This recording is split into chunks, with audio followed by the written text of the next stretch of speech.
print එකයි cash flow එකයි connect කරගත්ත ඔයා අපි බලමු customer කොහොමද bill එකක් දෙන්නේ කියලා. ඔයාගේ business එක restaurant type business එකක් නම් customer ගෙන් order එකක් ආවම ඉස්සෙල්ලාම order එක kitchen එකට යවනවා. එතනදී ඔයා අදාළ item එක click කරලා මෙන්න මෙහෙම cart එකට add කරගන්න. ඊට පස්සේ මෙන්න මෙතන තියෙන save button එක press කරගන්න. එතකොට KOT print එකක් kitchen එකට යනවා. අපි බලමු කොහොමද ඒක වෙන්නේ කියලා. මම මෙතනදී save button එක press කරගන්න.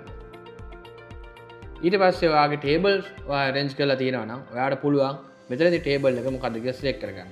මම මෙතනදී table 2 එක select කරගන්නවා. එතනදී table එකේ number of packs ගන්න ආනවා. මෙතනදී මම දෙකක් කියලා ඕකේ කරනවා. එතකොට ඔයාට මෙන්න මේ වගේ KOT ටිකට් එකක් බලා ගන්න පුළුවන්. දැන් ඔයාගේ රෙස්ටුරන්ට් එකේ ඩයිනින් කරලා ඉවරන කස්ටමර්ට බිල් එක අපි ස්ටෝර් ගත යවන්න ඕනේ. අපි බලමු ඒක කොහොමද කරන්න කියලා. මෙන්න මෙතන තියෙනවා open orders කියලා බටන් එකක්. ඔයා මෙන්න මේක ක්ලික් කරගන්න. එතකොට ඔයාලා බලා ගන්න පුළුවන් මේ විදිහට ඔයාගේ tables වල ඩයිනින් orders ඔයා දාපුවා. මෙතනදී ඔයාලට පේනවා table 3 එකේ, table 4 එකේ, table 2 එකේ orders වගේක් තාම pending තියෙනවා. අපි දැන් බලමු table 4 එකේ ඩයිනින් කරපු කස්ටමර්ට කොහොමද බිල් එක යවන්නේ කියලා. මෙතනදී ඔයාට මෙන්න මෙතන තියෙන icon එක ක්ලික් කරගන්න පුළුවන්. ඒ icon එක ක්ලික් කරගත්තාම ඔයාලා බලා ගන්න පුළුවන් බිල් එකේ preview එකක් මෙන්න මේ විදිහට එයා order කරපු items ටිකත් එක්ක. ඊට පස්සේ ඔයාට පුළුවන් මෙන්න මෙතන pre bill කියන බටන් එක press කරගන්න. එතකොට මෙන්න මේ වගේ බිල් එකක් ඔයාට කස්ටමර්ට යවන්න පුළුවන්.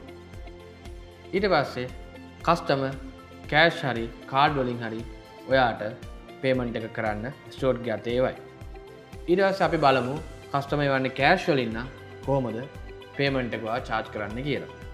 මෙන්න මෙතන තියෙන edit order බටන් එක ක්ලික් කරගෙන මෙන්න මෙතන තියෙන charge බටන් එකත් ක්ලික් කරගෙන ඔයාට මෙන්න මෙතන තෝරගන්න පුළුවන් කස්ටමර් පේ කරන්නේ කෑෂ් වලින්ද කාඩ් වලින්ද කියන එක. මෙතනදී මම කෑෂ් තෝරගන්නවා. අපි හිතමු කස්ටමර් මේ 2900 බිල් එකට රුපියල් 5000ක් එවලා කියලා.